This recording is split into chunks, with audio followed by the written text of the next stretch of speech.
Ken Whiting here with another tip. And in this video, I'm going to talk about, well, I'm going to answer a question that a lot of people ask me, which is what gear do I wear in the spring? And it's an important question to answer because it's not just a matter of comfort, it's a matter of safety.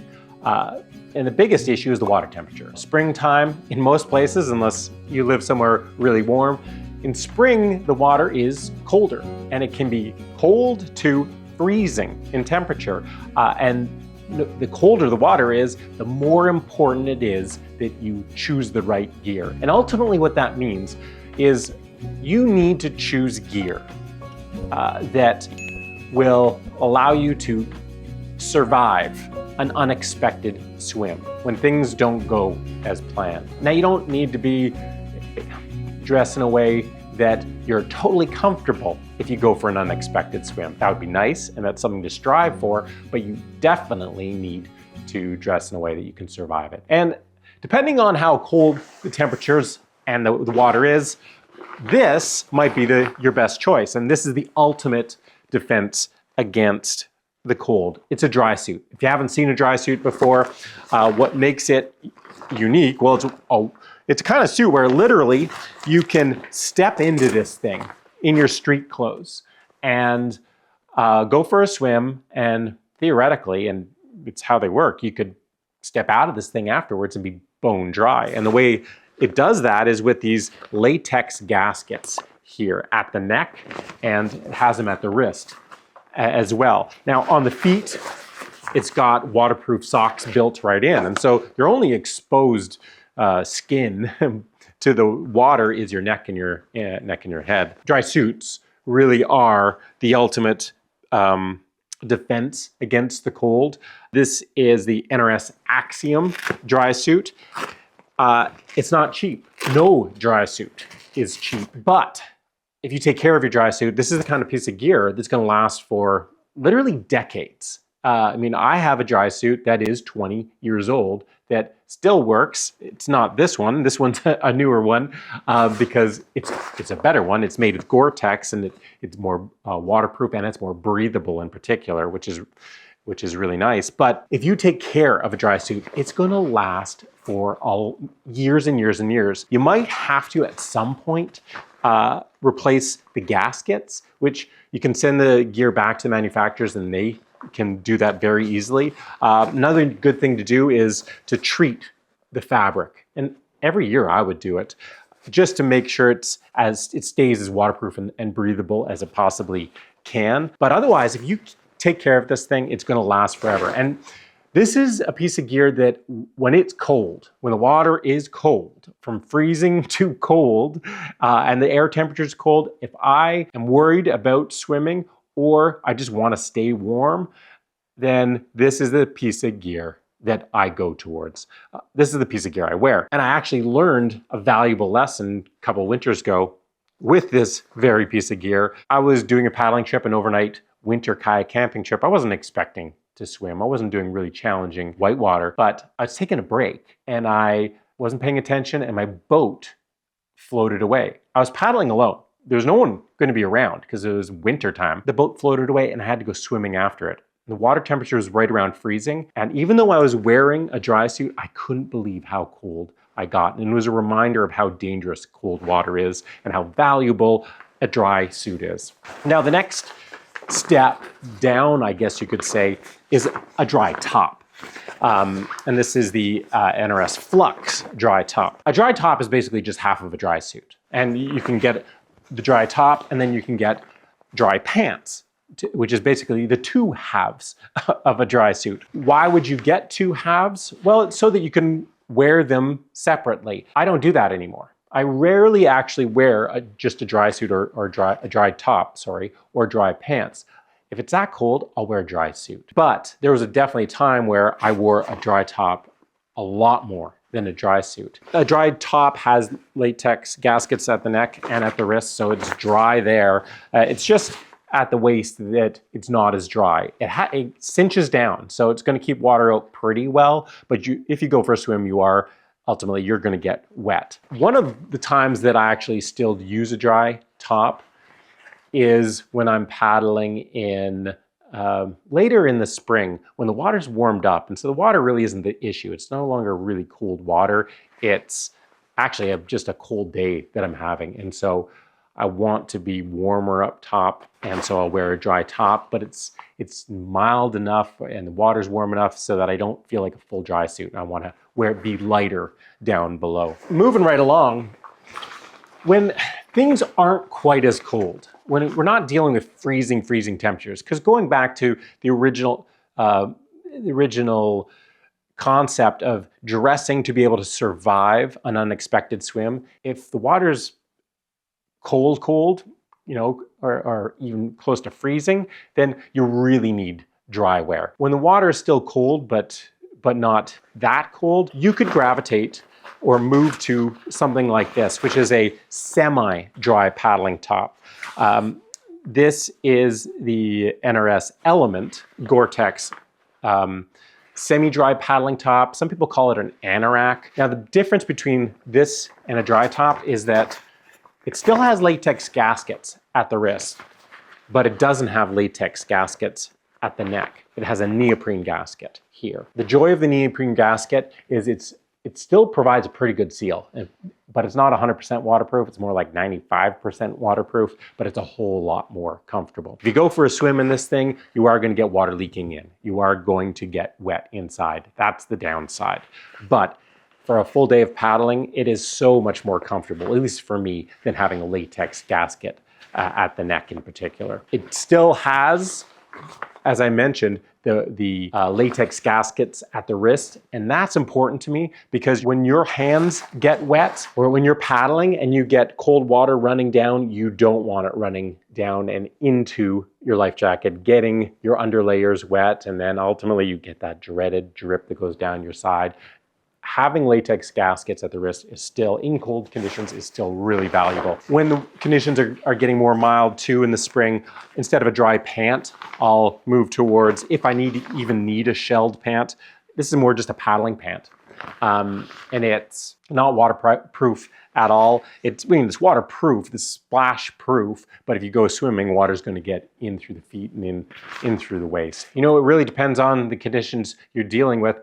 But what's just almost as important as that outer layer is what you're wearing on the inside, and that's what we're going to look at now. So lots of options when it comes to what you wear underneath that outer layer. Whatever it is that you're wearing underneath, it should do two things. It should wick any moisture away from your body, whether that's moisture that's got in from the outside world, or whether that's your moisture, your sweat. You want a fabric that's going to wick that moisture away from your body, and you want a fabric that's going to insulate even when it's wet, not just when it's dry. Now, a couple of pieces of gear that I use. The Hydra Skin is NRS's, it's almost like a wetsuit material. It is a wetsuit material, but on the inside it has like this nice soft feel to it, almost like this super light, fleecy feel to it. This is the insulation, which is whether it's the tops or the bottoms, that I use when I'm expecting there's a good chance that I'll get wet, whether it's usually when it's rough conditions. I wear the Hydra Skin pants more than I wear the top, and that's because I like having something looser fitting when I'm paddling, and that's why I gravitate towards a couple things. Well, the first base layer, the initial layer, is the silk weight shirt. Again, an NRS silk weight shirt. The joy of this shirt, it's a loose fitting shirt. It's not like a rash guard that's, you know, hugs your body. It's got lots of stretch. It really is thin. So it's not providing any extra bulk underneath your dry wear. But what it does really well is it wicks the moisture from your body. And then I'll put some type of insulating layer on top of that, a fleece layer. This is a lightweight fleece that could go on top depending on how cold it is. This is more of an expedition weight fleece that I could throw on top. The joy about this system is that it's customizable because Temperatures also change throughout the day. The water temperature might not change, but the air temperature will, and your level of activity may change during the day as well. And so it's nice to have a system where, hey, if you're getting too hot, you can take a layer off. You can mix and match a bit. And that's why I really like this system. This shirt, if you've seen any of my adventure videos, like last summer I did an expedition, an adventure, a 5-day sea kayaking trip on Lake Superior, and then a 5-day trip down the Petawawa River in Algonquin Park, a real whitewater river. And oftentimes this was the only thing I was wearing. And those were some hot days. And that's the joy of this piece of gear. It's not only a great spring weather piece of gear, it's also a great shirt to wear when it's hot out in the summer. In fact, this is what I use primarily. It protects you from the sun in the summer, but it also, the new version of this, of NRS's Silk Weight shirt, is actually, they have like embedded minerals or something that actually provides a cooling effect in the summer. That's new this year. I'm going to try that. But even without that, it does provide a cooling effect because it's keeping the sun off of you, and it's so light that it doesn't feel like you're wearing a sweater whatsoever. So I love this shirt for both spring and for summer. But if in spring, this isn't an insulating layer. This is a wicking layer, and then you put an insulating layer over top. For dry suits, this is an insulating layer that can go over that wicking layer that I love in a dry suit. It's a onesie. It's like you get to go back to when you were a kid and wearing full length pajamas. The awesome thing about a onesie in a dry suit is when you're sitting in a kayak in a dry suit, it's easy for your insulating layers to kind of ride up a bit and for a gap to appear between your pants and your tops. And that could be a cold spot, an annoying spot. And with a onesie, a one-piece fleece, there's no gap there. You're getting this consistent warm hug in your dry suit. So let me just take a quick second here to talk about the fact that I've been showing you all NRS gear. And, you know, full transparency, they're a sponsor. They've been a sponsor of mine for almost 10 years. I'm not showing you this gear, and I'm not using NRS gear most of the time because they're a sponsor. I'm using it because I love the gear, and that's why they're a sponsor. The bottom line for me is it doesn't matter whether I'm using or testing sponsored gear or gear from a company that isn't a sponsor. I'm always going to talk honestly about that gear because ultimately my mission is to help get more people on the water and make sure those experiences are as great as possible. And a huge part of that is making sure people are using the right gear, because when you don't use the right gear, there's a good chance it ends up being a crappy experience. Could even be a scary or dangerous experience. And so yes, NRS is a sponsor, but this is the gear I use, and I use it because I love it. And you can always trust that when I'm talking about gear, I'm being honest about it. So let's move right along. Now let's talk about this sucker right here, a PFD. And yes, I'm going to take this opportunity to say it doesn't matter what season it is, spring, summer, fall, winter, doesn't matter what type of paddling you're doing. You always have to be wearing a PFD. It's like the seatbelt in your vehicle. It does you absolutely no good if you're not wearing it, if it's just sitting in your boat. And for that reason, you have to wear it. And so you need a life jacket that's comfortable to just wear, but also comfortable to paddle in. And that's why you want a paddling specific PFD. Gives your arms, your body freedom of movement. It just moves the flotation away from areas that can impede your movement. And they're just more comfortable to paddle in. Now this is the PFD that I use the most often these days. This is the NRS Odyssey. It's not just a flat water life jacket, because I use it in some rough water definitely as well, like the rough water I was doing on Lake Superior, on the Petawawa River. It's a whitewater river. But what I love about this jacket is it has tons of storage. It's got these side pockets on each side, these big pockets on each side. It also integrates, the Swig hydration pack integrates with this. This is new, and I tried it for the first time on my Lake Superior trip and fell in love with having a hydration pack attached. I don't know why I've never done that before. It's front zip, which just means easy on and off. Comfortable. Yeah, it's just a comfortable life jacket when things are rougher, when I'm dealing with whitewater in real rough conditions, and I don't need as much pocket space, then I'm using the Ninja. This is the Ninja Pro. It is also a rescue vest. It has an integrated tow belt into it.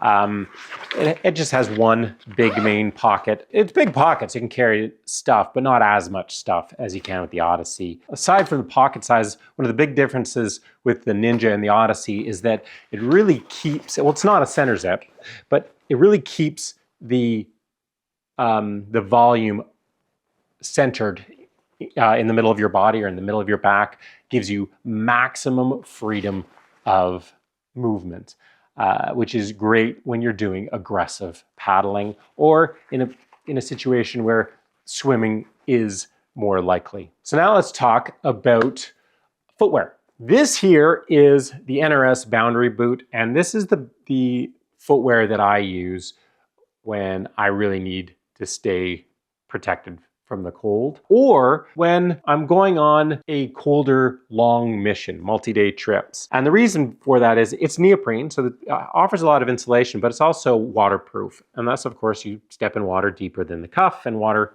pours in. It's got a lot of flexibility in the sole, so you can fit it. It works for almost any type of paddling. You can fit it in any boat or in any sitting position, and it's great for walking and for portaging and anything like that. Something I would recommend if you're going to get a boot like this is I often wear this with a dry suit, and the dry suit has the built-in socks in them. And if it's really cold, I might even wear a thin pair of socks inside the dry suit within the socks.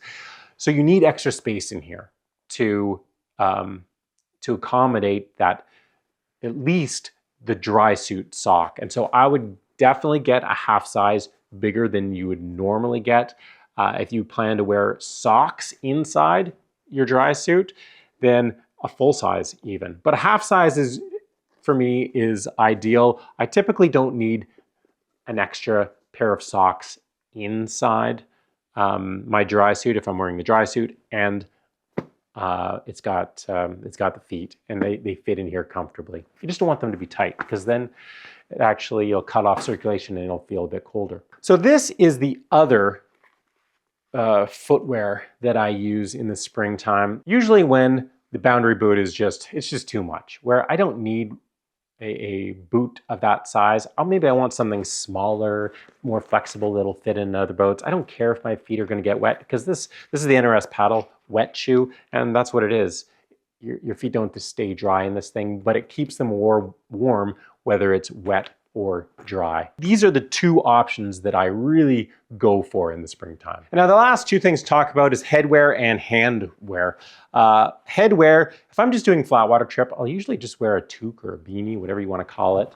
If it's going to be wet and rough, I might go with a neoprene skull cap or helmet liner if I'm wearing a helmet, something like this. There isn't such a thing as a neoprene hat that looks cool, but they do a great job of keeping your head warm when you're wet. So paddling in ocean surf, paddling in whitewater, anywhere, or if you're just going to be doing some rolling for fun in freezing cold water, a neoprene skull cap or headliner goes a long way. For my hands, two different types of gear. These are pogies, and these are the NRS clutch pogies. They go over top your paddle like that. So they're attached to your paddle. You attach them both to your paddle, and then you just slide your hands in and grab the paddle. Now, the joy of the pogie is that you're in and out that easily, and you've got your bare hands, and you don't have material getting in the way, whether you're maybe tying fishing line, or maybe it's just trying to do your buckles up, whatever, using your phone. You have easy access to bare hands. On top of that, your bare hands are holding the paddle. And that makes, for me, I feel so much more in control when my bare hand is on the paddle. Obviously, the trade-off is they're not waterproof. water is going to get in here, but the Pogi blocks off a lot of the splash.